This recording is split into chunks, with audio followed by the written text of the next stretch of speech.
প্রত্যেকটা শিক্ষার্থীর একটা সুপ্ত মনোবাসনা থেকে থাকে। যদি আমরা মাধ্যমিক শিক্ষার্থীদের কথা বলে থাকি, তোমরা সবাই চাও যে আমি একটা ভালো নাম্বার আমি মাধ্যমিকে পাবো, কি আমরা 90% নাম্বার পাবো। স্যার, আমরা কিভাবে এই 90% নাম্বার তুলবো? হয়তো তোমরা এখন বিভিন্ন ধরনের টেকনিক্স গুলো ফলো করো, কিন্তু হতে পারে সেই টেকনিক দ্বারা এমনকি তুমি পেতেও পারো, নাও পেতে পারো। কিন্তু আমি তোমাকে আজকে যে টেকনিক গুলো বলবো, কয়েকটা জিনিস বলবো, কয়েকটা ফর্মুলা বলবো, কয়েকটা রহস্য বলবো, যেটা প্রত্যেকটা টপার স্টুডেন্ট ফলো করে। তোমরা এখন নিজেদের মনে মনে ভাবছো যে আমি সারা বছর এই সাবজেক্টটাকে এইভাবে পড়বো, এই সাবজেক্টটাকে এইভাবে পড়বো, আমি নাম্বার পেয়ে যাব। দেখো, সবসময় নিজের ভাবনা আর যে আমাদের কাঙ্ক্ষিত রেজাল্ট, সেটা কিন্তু একদম সঠিক, একদম হুবহু মেলে না। সেই হুবহু মেলানো বা তার কাছাকাছি যাওয়ার জন্য আমাদের কিছু কিছু নিয়ম মেনে চলতে হবে, বা আমাদেরকে ডিসিপ্লিন মেনটেন করতে হবে। একটা মেধা স্টুডেন্ট, একটা লোয়ার স্টুডেন্টের মধ্যে তফাৎ কোথায় হয় জানো? বুদ্ধিতে না, শুধু ডিসিপ্লিনে। সে সারা বছর একটা ডিসিপ্লিন মেনে চলে, সারা বছর একটা ডিসিপ্লিন মেনটেন করে চলে, সে প্রত্যেকটা সাবজেক্টকে পড়াশোনা করে ভালো করে।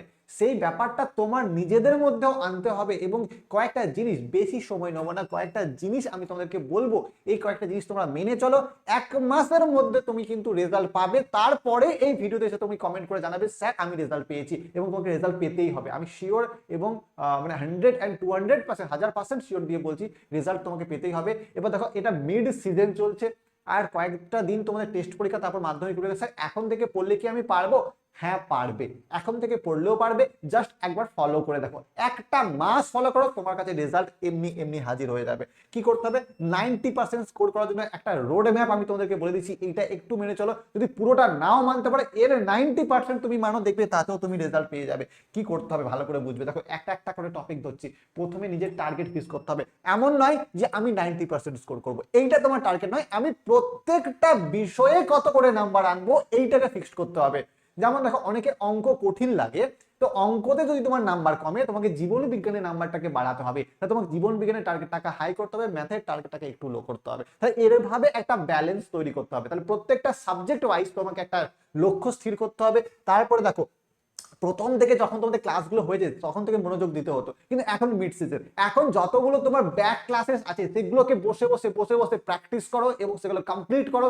এবং যেগুলো রেগুলার এখন চলছে, সেগুলোকে পড়তে শুরু করে দাও। দেখো, আজকে করব যেটা নর্মাল ভাবি যে আজকে এই কাজটা করবো আমি, কিন্তু আজকে করা হচ্ছে না, কালকের জন্য রেখে দাও, এইটা না। যতই ঝড় বৃষ্টি এই ওই হেনা তেনা যা হয়ে যায়, আজকের কাজ আজকে কমপ্লিট করার চেষ্টা করবে। এনসিআরটি, বা যদি অনেক ধরে এনসিআরটি ফলো করে না, তোমার টেক্সট বুক ফলো করে, তো এই টেক্সট বুক দেখো, অনেক অনেক তোমরা ফলো করো না, মানে অনেক যে গাইড বুকগুলো রয়েছে, ওইগুলোকে তোমরা ফলো করার কোনো দরকার নেই। যে টেক্সট বুকগুলোকে ফলো করার চেষ্টা করবে।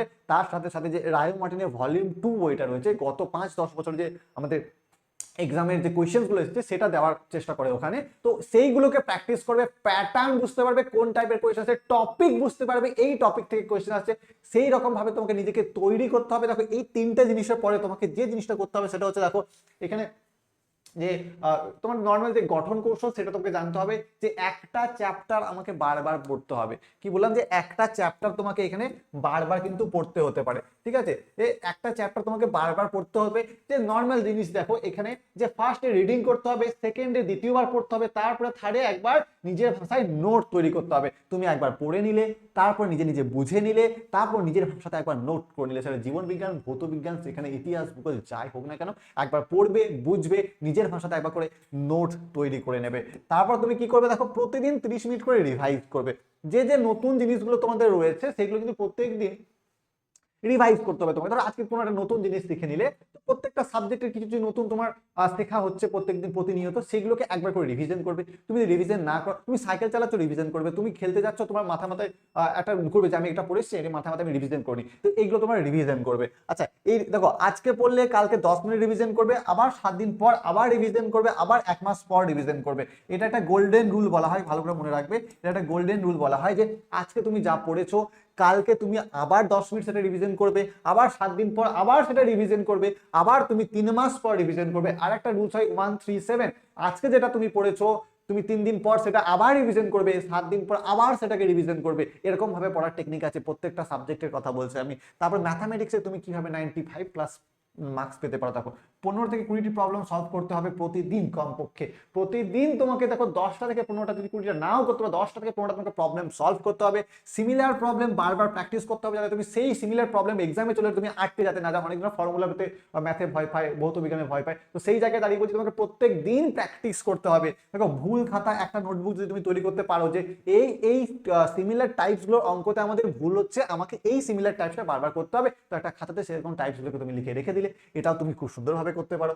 তারপর দেখো তোমাকে কি হতে হবে, ফিজিক্যাল সায়েন্সের সিক্রেট কি আছে, অনেকেই মুখস্থ করে, ফিজিক্যাল সায়েন্স মুখস্থ করে জিন্দেগি ভর তুমি পারবে না। আজকে মুখস্থ করবে, কালকে এক্সামে গিয়ে তুমি ভুলে যাবে। প্রথমে বুঝবে কেন হচ্ছে, কিভাবে হচ্ছে, তারপর ফর্মুলা করবে, ঠিক আছে? তাহলে ফর্মুলাটাকে জানার আগে, ফর্মুলাটাকে মুখস্থ করার আগে তোমাকে জিনিসটাকে বুঝতে হবে যে কেন হচ্ছে, কিভাবে হচ্ছে, এটা বুঝতে হবে।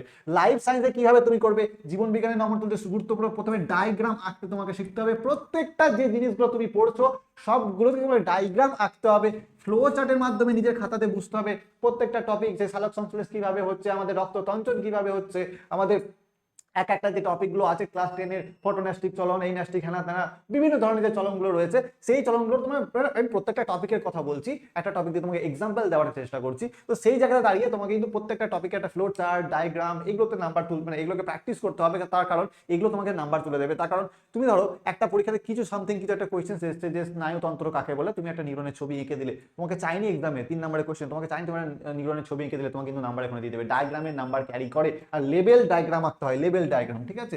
আচ্ছা, হিস্ট্রিতে কি হবে, হিস্ট্রি তোমাকে একটা গল্পের মতো পড়তে হবে, ঠিক আছে? ঘটনা, কারণ, ফলাফল, এগুলো হিস্ট্রিতে পড়তে হবে একটা গল্পের আকারে। তোমাকে কিন্তু সেই জিনিসগুলোকে মনে রাখতে হবে প্রত্যেকটা সাবজেক্ট ওয়াইজ। আমি তোমাকে বলে দিলাম। দেখো এরপর দেখো জিওগ্রাফিতে তুমি কি করবে, জিওগ্রাফিতে ম্যাপ পয়েন্টিং এ 10-এ 10 তোলা সম্ভব।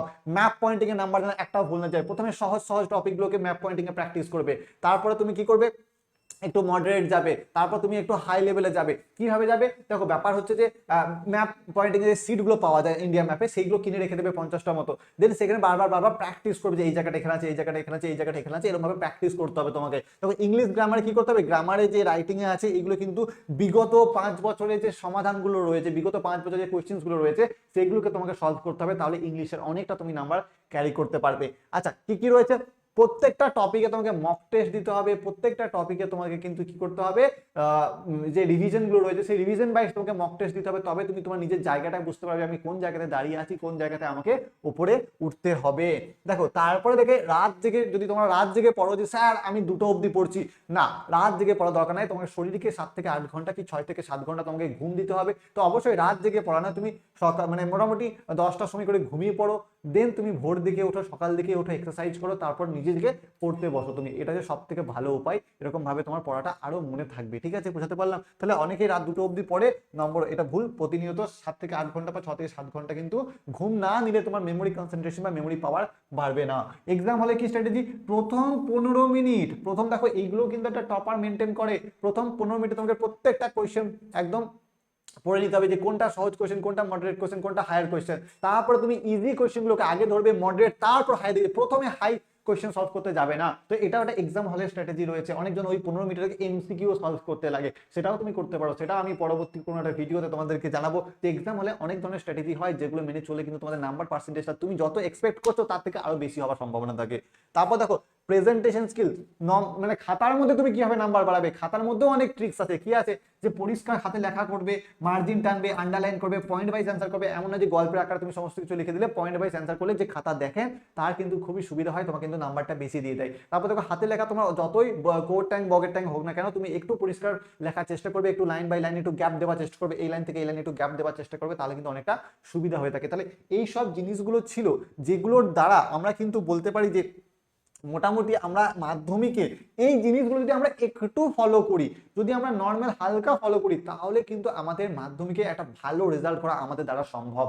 দেখো বেশি সময় নিইনি, ওই সময়ের মধ্যে যেগুলো জিনিস আমি এক্সপ্লেনেশন করেছি এগুলোকে হালকা করে মানো।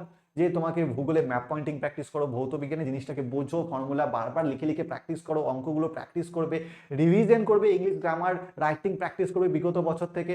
তারপরে তুমি করবে লাইফ সায়েন্সে তুমি ডায়াগ্রাম আঁকা প্র্যাকটিস করবে, ফ্লো চার্ট আঁকা প্র্যাকটিস করবে। তারপর তুমি ইতিহাস এখানে গল্পের আকারে পড়াশোনা করবে, বাংলা প্রিভিয়াস ইয়ার কোয়েশ্চেন করবে, বাংলাগুলোকে অ্যান্সার লেখার প্র্যাকটিস করবে, প্রত্যেক দিন করবে। যেটা আজকে পড়ছো আজকে পড়বে, 3 দিন পর পড়বে, 7 দিন পর আবার পড়বে, 1 মাস পর আবার পড়বে। তো এরকম ভাবে নিজেকে তৈরি করো। মাধ্যমিকে 90% আটকাতে তোমাকে কেউ আটকাতে পারবে না। তুমি এই জিনিসটাকে 1 মাস ফলো করো, তারপরে 1 মাস পরে এসে আমাকে এই ভিডিওতে কমেন্ট করে জানাবে স্যার তুমি ফায়দা পেয়েছো কি পাও না। চলো দেখা হচ্ছে নতুন একটা ভিডিওতে, ততক্ষণের জন্য সুস্থ থাকবে, ভালো থাকবে আর নিজেদের পড়াশোনা চালিয়ে যাবে।